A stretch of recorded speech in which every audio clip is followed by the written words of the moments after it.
Hello and welcome back to Bookish and welcome back to my Saturday Hodgepodge, my weekly wrap-up of reading, booktube stuff, world events, anything I want to talk about. Let's do book stuff first. So Thursday, I published a video about trigger warnings and whether or not they should be printed in books. I made a number of mistakes, which is not uncommon to me when making these videos, in part because I don't really script them out. I just kind of think of something and try to think my thoughts through it and then go ahead with maybe an outline of what I want to talk about. But I made several mistakes. So first of all, I didn't put a question mark at the end of the question that is posed in the show card, the thumbnail that I created. So, you know, grammar. Thank you, none of you, for pointing that out to me. I appreciate that, but I did realize that, which is just dumb. And then far more importantly, Kazan from Always Doing pointed out to me that I really wasn't necessarily just talking about trigger warnings. I was talking about content warnings, and she, of course, as usual, absolutely right. That I really was talking about content warnings. So while I didn't change the thumbnail card that I made, I did change the title of the video to content/trigger warnings. She rightly pointed out something I didn't know, which is, again, not uncommon, that those kind of content warnings are common in the romance genre. I did not know that it's not just a YA thing, and thank you for that information. So I wanted to use this video to do kind of a my wrap-up for April, and then to kind of do my May TBR, which in reality is going to be a pile of possibilities. So you may remember that my April reading, I was going to only read books by First Nations authors, and that's true.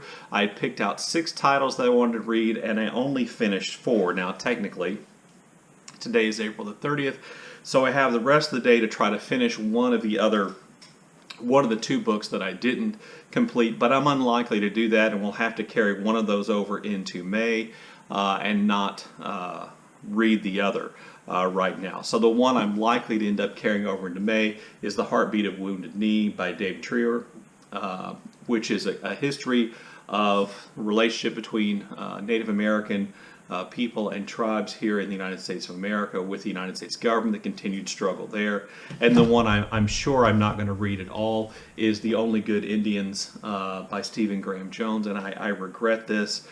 Some things happened in my life here at the end of the month which really slowed down my reading.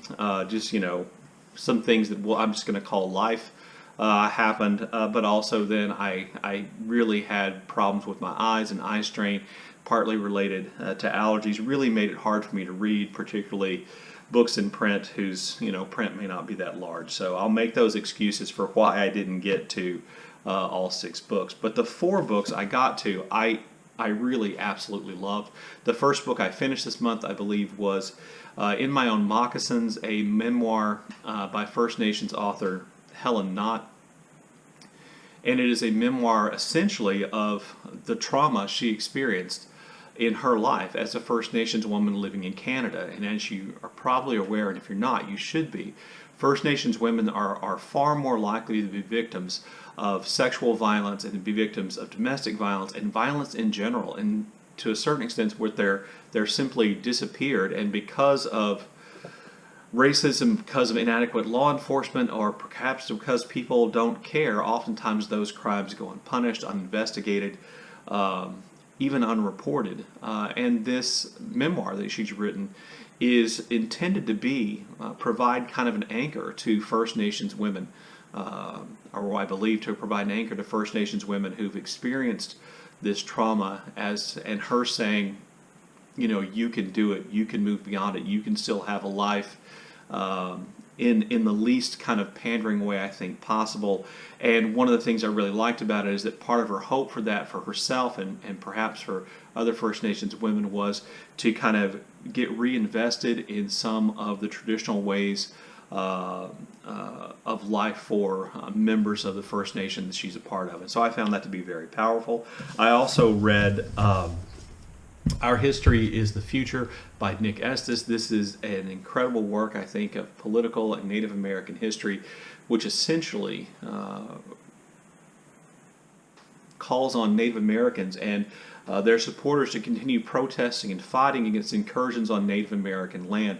It focuses on the Dakota Access Pipeline controversy, which is built through Native American land and endangers their water supply. And it talks about the history of the United States government and capitalism and businesses essentially abusing the land rights of Native Americans and how they have fought and resisted and protested throughout their history to hold on to that land. And therefore, when his title is Our History is the Future, it's an encouragement that that process has to continue.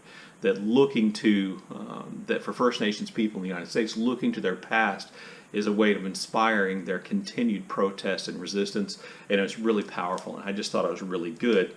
And in some ways, I think I mentioned this before, in some ways reading that book and The Heartbeat of Wounded Knee, which carries a similar message,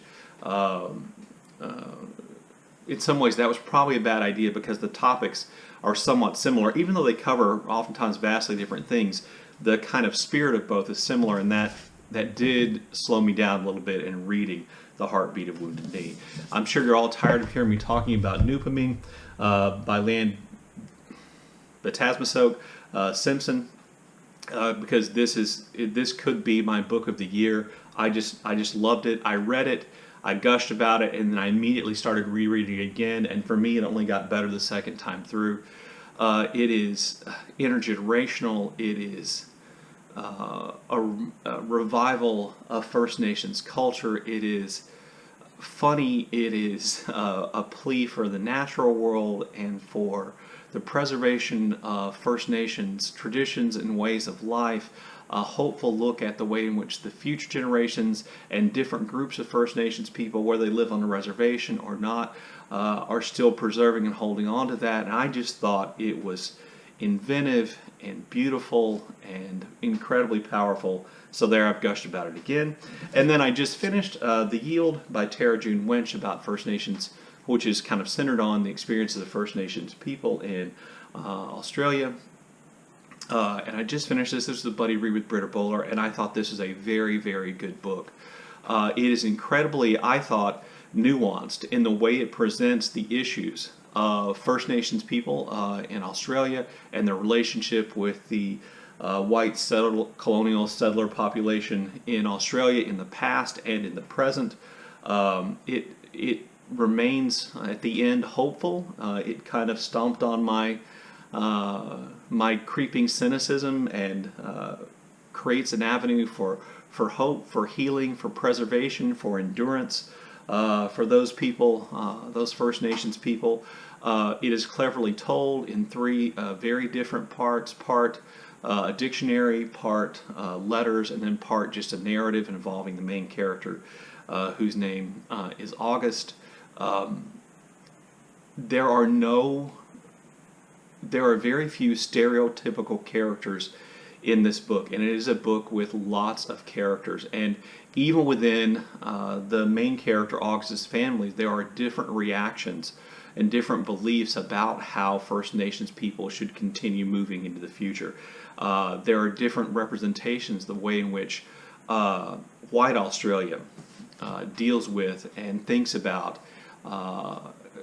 First Nations people, from those who try to be allies but maybe are allies without really understanding, from those who understand the past but are seemingly incapable of doing anything about it, for those who are just full of hate, for those who in the past, recognized that something was wrong but were incapable of doing anything about it. There is a lot of nuance, I think, in the way that characters are created. There is one scene that I thought was a little bit clunky and contrived, but in the end, I thought the book, and particularly the way the three parts of the book come together to give you this nuanced, I think, incredibly powerful picture of the struggles of First Nations people, past, present, and probably then future in Australia. I just thought it was incredibly good, and it is one of my reads of the year. One of the things that I have just been blown away by and just made this reading month so enjoyable for me is that despite all the horrors and all the terrible things and all the reasons for the authors of these books to be pessimistic, they are the books are all four of the books I finished, and I believe David Treuer's book, The Heartbeat of Wounded Knee, are optimistic. They express a belief and hope that things in the future can be changed, that there is a reason to keep fighting, and that giving up is the wrong thing to do, and that abandoning traditional elements of culture is the wrong thing to do. And I, as I said to Britta in our messages about the book, I find that really appealing. Books that end on a hopeful note, books that end on a happy note, instead of not even on a happy note, but books that end on a hopeful note instead of books that express pessimism about the future. I found that to be, incredibly good and a good reminder. As a teacher, my students reminded me that the world is full of good people and that good things happen, and that oftentimes, even though there are horrible negatives and some people do just incredibly atrocious things, that giving up hope is akin to surrendering. And so I found this to be an incredibly powerful reading month. I wish I'd gotten through the other two books, but I will finish The Heartbeat of Wounded Knee hopefully sometime soon, which brings me then to my TBR, or as Kazan would say, my pile of possibilities for May. The reason why I have a pile of possibilities for May and not a firm TBR is that I've bitten off way more than I can chew. It's almost as though I were channeling the spirit of Sean the Book Maniac when I was planning my reading month for May. So I signed up for, or I am going to do 3 buddy reads in May. And this is in addition to the buddy reads Sean and I have where we read one Eudora Welty short story a week. But in addition to that, 3 other buddy reads. The one I signed up for soonest was a buddy read of Oscar and Lucinda by Peter Carey. My good friend Jason over at Old Blues Chapter and Verse has mentioned that this is one of his favorite books, or at least he said that in the past. And in January, I tried to read books favorite books by some of my friends here on BookTube, and this is the one I didn't get to. When I mentioned that in the video, Kim from Middle of the Book March asked if I wanted to do a buddy read, and that buddy read is scheduled for this month. Of all the buddy reads I have, this is the one that I'm the most worried about, because this is the book I'm the least sure of. But I'm pretty sure Kim's enthusiasm will pull me through. So there's that buddy read. Also, Patrice Jones, BookTube commenter and incredibly valuable member of our BookTube community, and I are doing another buddy read starting in May, and that's a George Saunders book, A Swim in a Pond in the Rain, which is essentially, I think, a distillation of his writing course, which he teaches, I think, at Syracuse University, in which he kind of talks about the elements of story writing, etc., whether for a reader or from a writer point of view, I believe, by using short stories written by Russian writers as his examples. And I believe the text of the stories that actually contained in here, when Patrice suggested we read this book, I was like immediately yes, because it's a book I definitely wanted to get to, and getting to buddy read it with Patrice is, an extra treat. And then I came up with the idea of reading American authors Jon Passos' USA trilogy, which starts with the 42nd Parallel, and then there's 1919 in the Big Money, and I probably got those 2 out of order. But I wanted to read these books again. Jon Passos is a little known today, probably, I guess, or at least an underappreciated modernist American writer who would have been friends with and an influence on many of the modernist writers of the 1920s and 30s. And so I wanted to reread the trilogy, 1 book a month, May, June, and July. And Jack, the Rambling Raconteur, and I are going to do that beginning this month with the 42nd Parallel. I will be reading this book on my Kindle to save my eyes, because a mass market paperback with yellowing pages in small print and my old eyeballs don't really go together. By the way, this also then is a book that would qualify for Katie over at Books and Things 1900 to 1950 read along this month, which I love that time period in reading, so this works out well for that.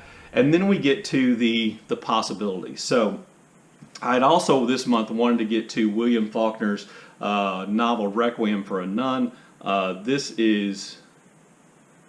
book is the only Faulkner novel set in his fictional Yoknapatawpha, Mississippi, Yoknapatawpha County, Mississippi, that I have not read.